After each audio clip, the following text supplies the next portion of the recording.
শিক্ষার্থী বন্ধুরা, আশা করি তোমরা যে যেখানে আছো সুস্থ আছো, ভালো আছো। ডাটা স্ট্রাকচার অ্যালগোরিদমের দশম লেকচারে তোমাদের সবাইকে শুভেচ্ছা জানিয়ে আমি শুরু করছি। Mohammad Sakhawat Hossain, chief instructor computer, Khulna polytechnic institute, Khulna. আজকে আমরা যে অধ্যায়ের পরে আলোচনা করব সেটা হচ্ছে সার্চিং চ্যাপ্টার। তোমাদের বইয়ের সিলেবাস অনুযায়ী এটা অষ্টম চ্যাপ্টার। তাহলে আমাদের প্রথমেই শুরু করা যাক যে সার্চিং কি। তোমরা প্রথম অধ্যায়ের প্রথম লেকচারে অলরেডি শুনছিলে যে ডাটা স্ট্রাকচারের বেশ কিছু অপারেশন আছে, তার মধ্যে সার্চিং আছে একটা অপারেশন। সার্চ শব্দের আবিধানিক অর্থ হচ্ছে অন্বেষণ করা বা খোঁজ করা। কোনো অ্যারে হতে কোনো নির্দিষ্ট মানের উপাদানকে খুঁজে বের করার প্রক্রিয়াকে বলা হয় সার্চিং। অর্থাৎ কোনো অ্যারে বা ডাটা স্ট্রাকচার ও বলতে পারো, তার থেকে কোনো নির্দিষ্ট মানের, অর্থাৎ আমরা কোনো একটা ভ্যালু যদি দিই, এই ভ্যালুটা অর্থাৎ কোনো একটা ভ্যালুকে খুঁজে বের করার যে প্রক্রিয়াকে বলা হয় হচ্ছে সার্চিং। ডাটা স্ট্রাকচারে বিভিন্ন ধরনের সার্চিং বিদ্যমান, যেমন linear search, binary search, hashing, BFS এবং ডিএফএস ইত্যাদি। এদের মধ্যে তোমাদের সিলেবাস অনুযায়ী শুধু লিনিয়ার সার্চ এবং বাইনারি সার্চ তোমাদের রয়েছে।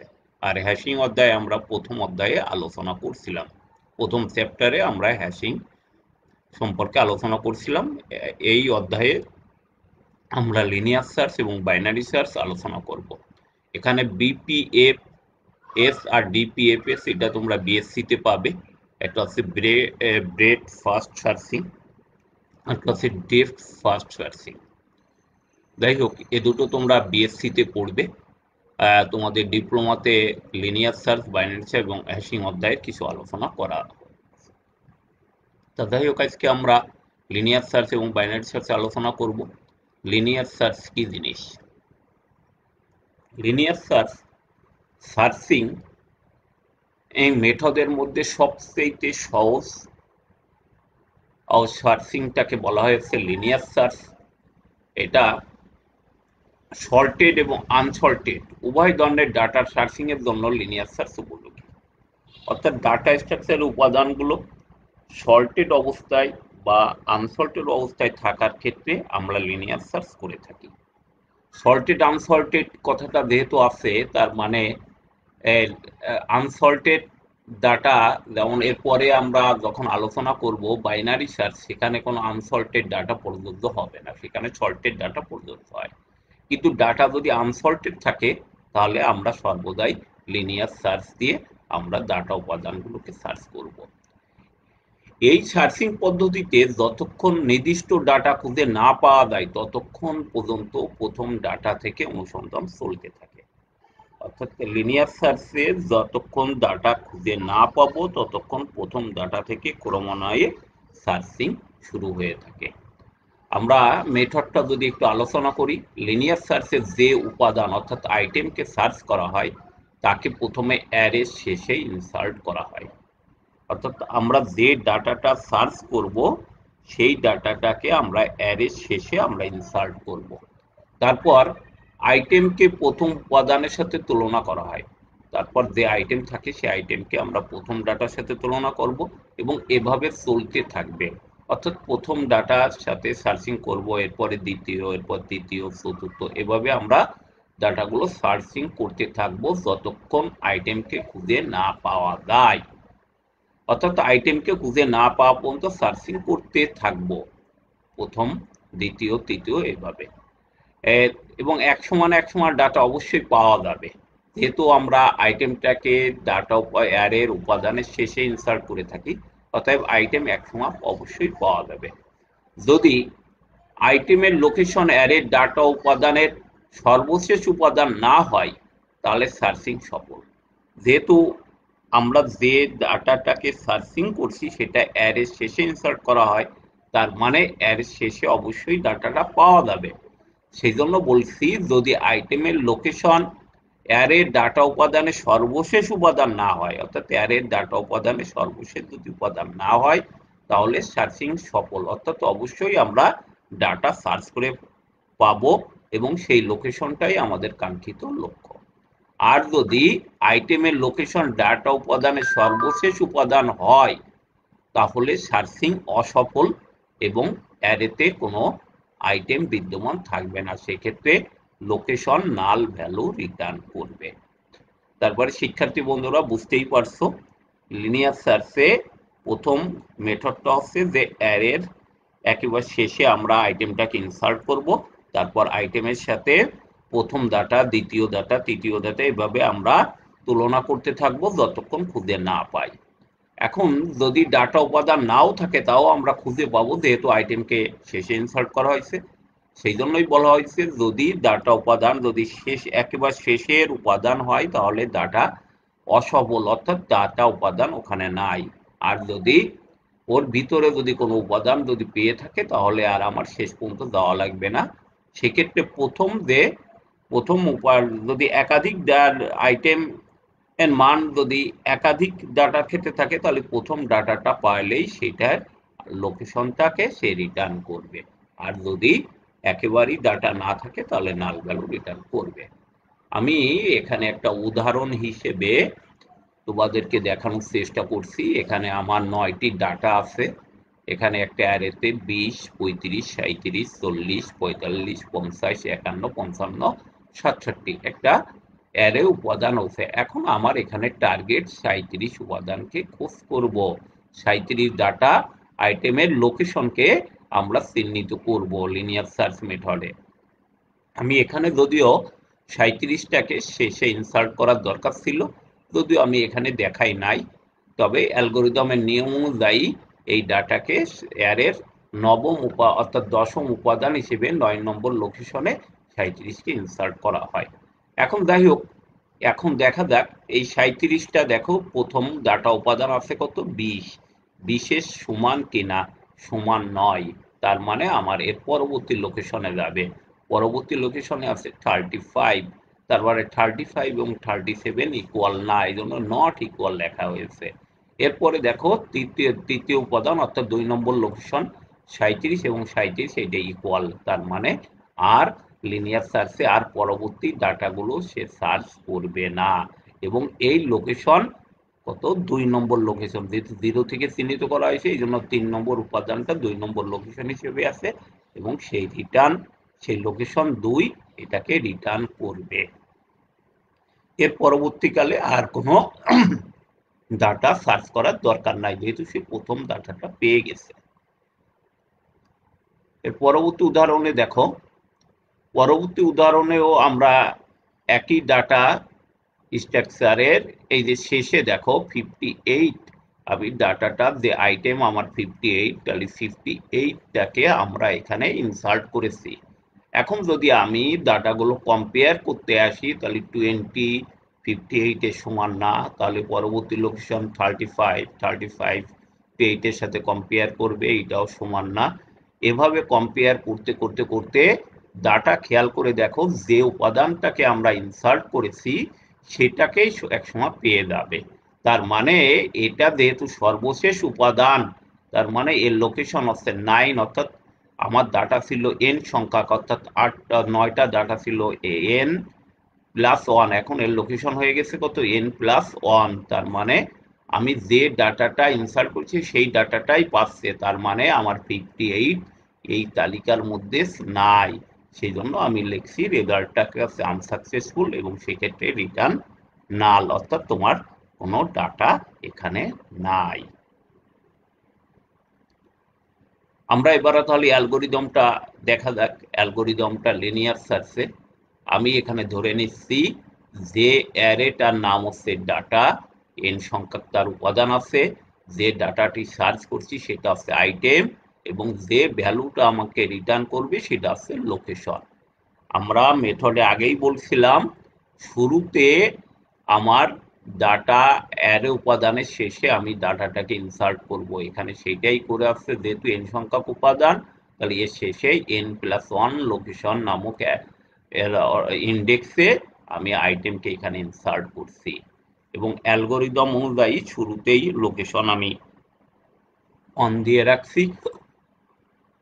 এরপর আমি একটা লুপ চালিয়েছি যে while data location not equal to item, অর্থাৎ data location not equal to item, অর্থাৎ ডাটা যতক্ষণ না পাবে, তার লোকেশনের ডাটা যতক্ষণ না পাবে ততক্ষণ লুপ চলবে, আর যখনই পেয়ে যাবে তখন এই লুপটা স্টপ হয়ে যাবে। তাহলে প্রথমে আমি এইভাবেই দেখছি যে ডাটা যেহেতু লোকেশন প্রথমে ওয়ান আছে, তার মানে ডাটা ওয়ান অর্থাৎ অ্যারের প্রথম উপাদান আইটেমের সমান কিনা। যদি আইটেমের সমান হয় তাহলে আর লুপ চলবে না, যদি সমান না হয় তাহলে কন্ডিশন সত্য, সেক্ষেত্রে এই লুপটা আবার চলবে এবং সেক্ষেত্রে লোকেশনের মান 1 করে বাড়বে। অর্থাৎ লোকেশন আগে ছিল 1, এখন হয়ে যাবে 1 যোগ 1 ইকুয়াল টু 2। তার মানে ডাটা 2 নম্বর লোকেশন এখন আইটেমের সমান কিনা। যেহেতু ডাটা লোকেশনটা সমান নয়, এইভাবে লুপ চলতে থাকবে। আর যদি কখনো আইটেম আর ডাটা লোকেশনের সমান হয়ে যায় তাহলে লুপটা হয়ে যাবে আনসাকসেসফুল, অর্থাৎ লুপ থেকে বেরিয়ে চলে আসবে। তাহলে এর পরবর্তীকালে একসময় যেহেতু ডাটাটা আইটেমটাকে আমরা ইনসার্ট করেছি ডাটা উপাদানের শেষে, অতএব এই কন্ডিশন একসময় অবশ্যই ফেল করবে। সেক্ষেত্রে ফেল করলে সেই কাঙ্ক্ষিত লোকেশনটাই আমার কাঙ্ক্ষিত লক্ষ্য হবে।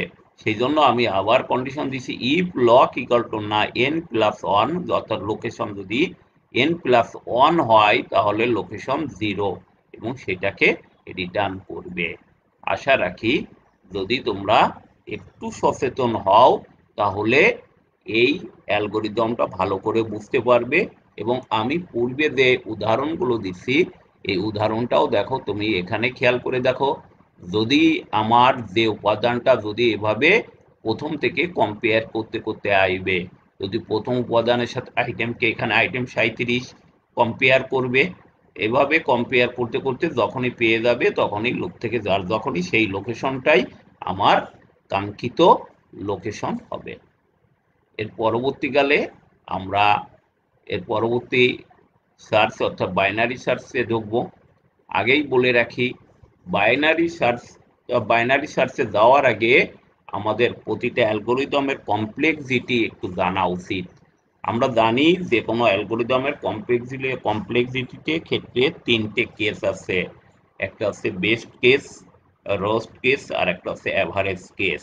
বেস্ট কেসটা আছে সর্ব কম সময়ে অ্যালগোরিদমের জটিলতা কত, অর্থাৎ আর রোস্ট কেসে আসছে সর্বোচ্চ জটিলতা কত, আর অ্যাভারেজ কেসটা আসছে বেস্ট কেস এবং রোস্ট কেসের মাঝামাঝি। দেখো আমি এখানে 3টে কেসই তোমাদের দেখানোর চেষ্টা করছি। বেস্ট কেসটা কি, যদি নির্দিষ্ট আইটেমটা যদি ডাটা নামক অ্যারের প্রথম উপাদান হয়, অর্থাৎ প্রথম উপাদান যদি হয় তাহলে আমার একবার তুলনা করার প্রয়োজন, আমার একাধিকবার তুলনা করার প্রয়োজন নয়, যদি প্রথম উপাদান হয় এটাই বেস্ট কেস। সেক্ষেত্রে লিখছি যদি প্রথম উপাদান যদি n হয় তাহলে লিনিয়ার সার্চ অ্যালগরিদমের বেস্ট কেস কমপ্লেক্সিটি হবে f of n equal to 1, যেহেতু একবারের প্রয়োজন সেই জন্য বেস্ট কেসে এটা 1। আর যদি রোস্ট কেসটা হয় ডাটা উপাদানের শেষ উপাদান হয় এবং আইটেমটি যদি ডাটা অ্যারেতে অবস্থান না করে তাহলে সর্বোচ্চ সংখ্যক তুলনার প্রয়োজন হয়। সেক্ষেত্রে মোট উপাদান n হইলে রোস্ট কেস হবে n প্লাস 1, যেহেতু ডাটাটা ওখানে নাই তাহলে সেক্ষেত্রে আমার অ্যারের শুরু থেকে শেষ উপাদান পর্যন্ত সার্চ করা লাগে, শেষ উপাদান n, এবং যেহেতু আমরা ইনসার্ট করি তার পরবর্তী লোকেশনে সেই জন্য রোস্ট কেসের ক্ষেত্রে কমপ্লেক্সিটি আছে fn equal to n plus 1। আর অ্যাভারেজ কেসটা কি হবে, অ্যাভারেজ কেসটা দেখো এটা একটু কমপ্লিকেটেড। অ্যাভারেজ কেসের ক্ষেত্রে তুমি ডাটার উপাদান প্রথমে পেতে পারো, দ্বিতীয় লোকেশনে পেতে পারো, তৃতীয় লোকেশনে পেতে পারো, এমনকি শেষ লোকেশনও পেতে পারো। সেই জন্য তার এটা আগের দুটো কেসের মতো হবে না, একটু কমপ্লিকেটেড হবে। আমি ধরে নিচ্ছি ধরা যাক ডাটা কে এর মধ্যে আইটেম উপাদানটি থাকার প্রবাবিলিটি পি কে। তোমরা প্রবাবিলিটি থিওরি অলরেডি ম্যাথমেটিক্সে জেনেছো, সেটাই এখানে আমি তোমাদেরকে বলবো প্রবাবিলিটি পি কে এবং ডাটা উপাদান না থাকার প্রবাবিলিটি কিউ। তাহলে সেক্ষেত্রে তোমার কি হবে, সমস্ত জানো যে সমস্ত প্রবাবিলিটি যোগফল সর্বদা থাকে 1, সেই জন্য প্রথম উপাদানের ক্ষেত্রে সার্চিংটা হচ্ছে P1, দ্বিতীয়টার ক্ষেত্রে P2, P3 এভাবে Pn, এবং না থাকলে সেটা Q ইকুয়াল টু 1। এখন যেহেতু ডাটা কে এর মধ্যে আইটেম থাকলে অ্যালগোরিদম কে সংখ্যক তুলনা করে, অতএব গড় ক্ষেত্রে প্রথম উপাদানের ক্ষেত্রে 1 ইন্টু P1, দ্বিতীয় উপাদানের ক্ষেত্রে 2 into P2 plus 3 into P3, এভাবে ডটদার n ইন্টু Pk, আর শেষ লোকেশন হবে n প্লাস 1 ইন্টু কিউ। এখন কোনো নির্দিষ্ট আইটেমের ক্ষেত্রে কিউ এর মান খুবই ক্ষুদ্র হয়, অর্থাৎ যে কোনো কম্পিউটার যেহেতু ফার্স্ট এই জন্য যে কোনো নির্দিষ্ট আইটেমের ক্ষেত্রে কিউ এর মান খুবই ক্ষুদ্র, এবং সেক্ষেত্রে কিউ এর মান থাকে 0, এবং প্রবাবিলিটি অর্থাৎ একটা প্রথম যদি পাই তাহলে 1/n, দ্বিতীয়বার ক্ষেত্রে 2/n এইভাবে পেয়ে থাকি, অর্থাৎ সেক্ষেত্রে প্রতিটির মানই সমান হয়ে থাকে, অর্থাৎ 1/n এর গুণিতক। সে অনুযায়ী এখন এই মানগুলো যদি আমি এখানে বসিয়ে দিই, তাহলে 1 into 2 1/n plus 2 into 1/n plus 3 into 1/n যোগ n ইন্টু 1/n এবং n প্লাস 1 ইন্টু 0, যেহেতু নির্দিষ্ট উপাদান ক্ষেত্রে কিউ এর মান খুবই ক্ষুদ্র থাকে, এই জন্য একে আমরা 0 ধরছি। তাহলে এখানে আমি ম্যাথমেটিক্স অনুযায়ী 1/n যদি আমি কমন নিই, তাহলে 1 ইন্টু 2 প্লাস 3 এবার যোগ দরদার, আর এটার সূত্র হচ্ছে তোমরা আগেই জানো n into n plus 1/2 into 1, এখানে n কাটাকাটি হয়ে গেলে থাকে n প্লাস 1/2। অতএব কি দেখতে পেলে, অ্যাভারেজ কেসে আইটেমের অবস্থান নির্ণয় করতে এর যে অ্যাভারেজ কেস কমপ্লেক্সিটি অ্যারে উপাদানের অর্ধেক হয়ে থাকে। এটাই হচ্ছে তোমার লিনিয়ার সার্চের অ্যাভারেজ কেসের জটিলতা, এবং তোমরা এটা পরীক্ষার জন্য তোমাদের খুবই ইম্পর্টেন্ট, পরীক্ষায় অ্যাভারেজ কেসে তোমাদের এটা দেখাই দিতে হতে পারে, পরীক্ষায় অনেক সময় পড়ে থাকে। যাই হোক, আমরা এখন দ্বিতীয় সার্চিং এ যাব, অর্থাৎ বাইনারি সার্চের ক্ষেত্রে। আমি আগেই বলছি বাইনারি সার্চের ক্ষেত্রে একটাই অসুবিধা, সেটা হচ্ছে বাইনারি সার্চের ক্ষেত্রে ডাটাগুলোকে অবশ্যই সর্টেড অবস্থায় থাকতে হবে। আনসর্টেড ডাটার ক্ষেত্রে কখনোই বাইনারি সার্চ প্রযোজ্য হবে না, এটা অবশ্যই তোমরা মাথায় রাখবা। পরীক্ষা অনেক সময় থাকে যে বাইনারি সার্চের সীমাবদ্ধতা বা অসুবিধাটা কি, এটাই এর মূল অসুবিধা, যে এটার ক্ষেত্রে ডাটাগুলোকে অবশ্যই সর্টেড অবস্থায় থাকতে হবে। আর সুবিধাটা কি, বাইনারি সার্চের টোটাল অ্যারেটাকে 2 ভাগে বিভক্ত করা হয়, 2 ভাগে বিভক্ত করে মধ্যবর্তী যে মানটা সেইটার সাথে কাঙ্ক্ষিত ডাটার তুলনা করা হয়। যদি পাওয়া গেলে ভালো, না পাওয়া গেলে পুনরায় মিনিমাম অংশটাকে বিভাজন পদ্ধতিতে আবার অনুসন্ধান করা হয়, যতক্ষণ ডাটা না পাওয়া যায় ততক্ষণ বিভাজন চলতে থাকে।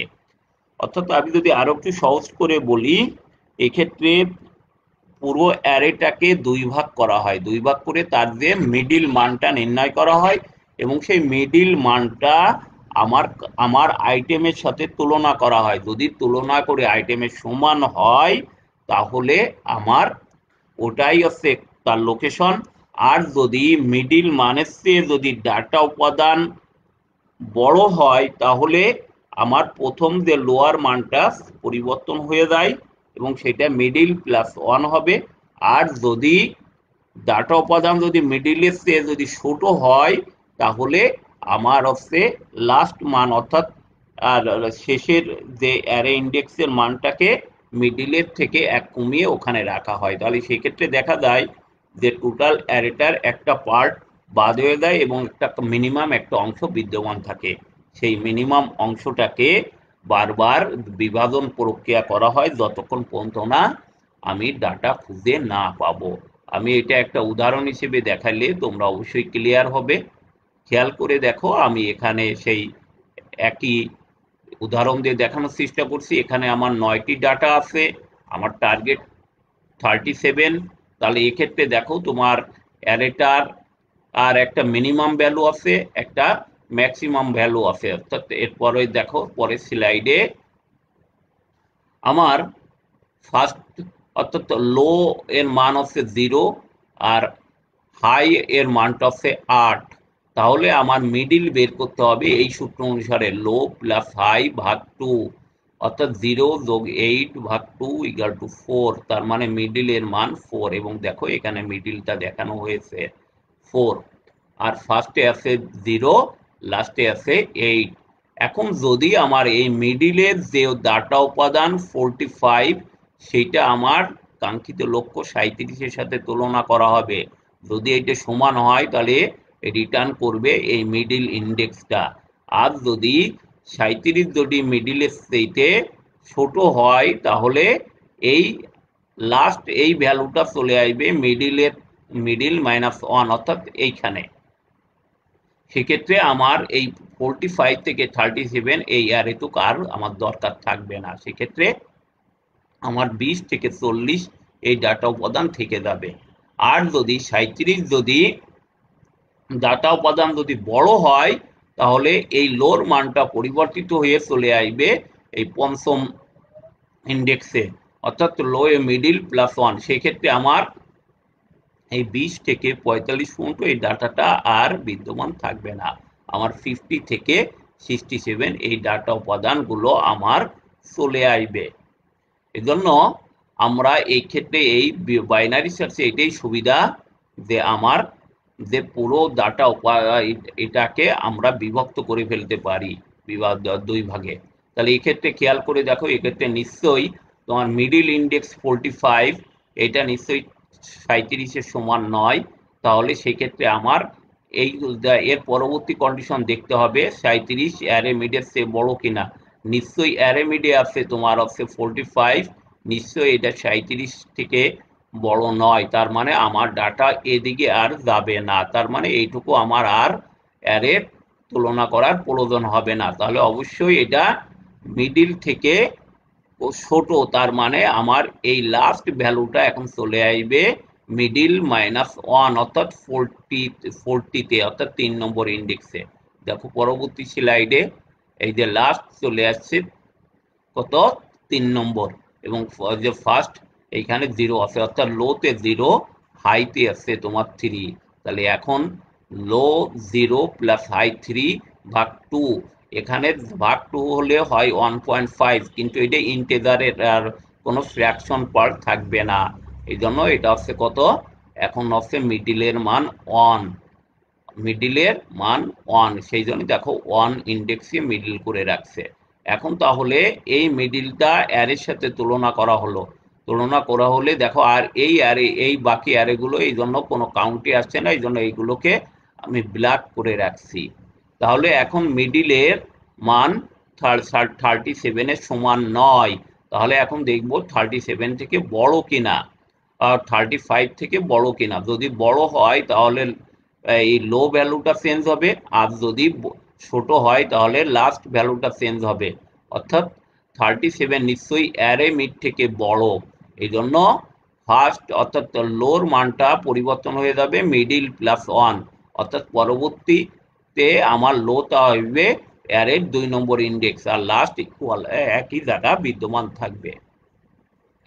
খেয়াল করে দেখো এর পরবর্তীতে আমি ফার্স্ট এবং মিডিলের মানটা, ফার্স্টের মান 37, অর্থাৎ 37 আর ইন্ডেক্সে আছে কত 2, তাহলে আবার আমার মিড বের করব 2 + 3, যেহেতু লাস্ট হাইটা আছে 3, তাহলে 2 + 3 ভাগ 2 ইকুয়াল টু আছে 5, 2.5 ইকুয়াল টু 2, তার মানে মিডিল এবং ফার্স্টের মানটা একই জায়গায় পয়েন্ট করছে।